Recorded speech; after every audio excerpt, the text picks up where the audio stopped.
One of Cheyenne Mountain's nicknames, if you will, is America's Fortress. So we do occasionally, we'll call ourselves America's Fortress for a reason, and that is because we are, by design, here for the worst day in American history. We are sitting here today as the #1 DoD rated EMP protected facility.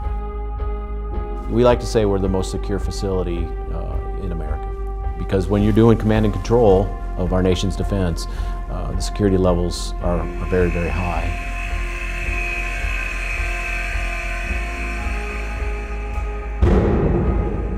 Hearing that thud of the blast door shutting, it leaves an impression on you that you're inside some place that not everybody can get to, and it's someplace important.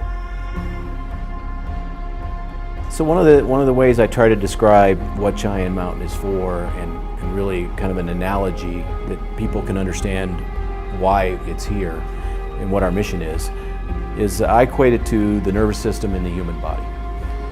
If you sort of see satellites, ground-based sensors around the world, mobile systems that send us signals, all those hundreds and thousands of sensors around the world that send signals back to us to tell us about an airplane, about a missile launch, about stuff in space for our national defense. If you equate those to sort of the nervous system of our body,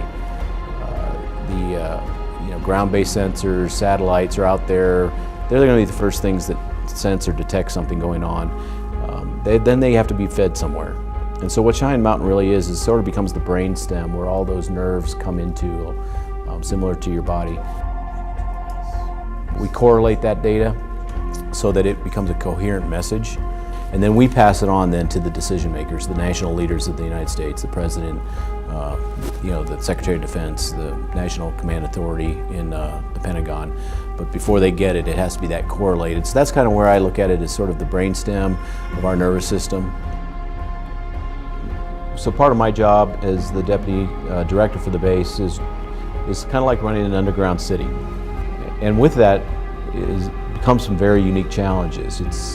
And the fire department is one of the most unique fire departments I've ever worked with in my entire career.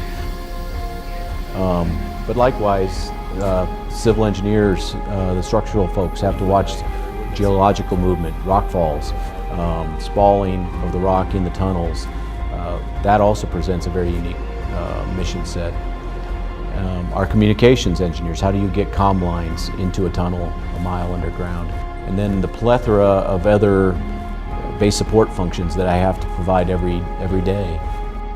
A small chapel, a small hospital, a small dining facility, those life services that you want to bring to the employees that are down here doing the mission.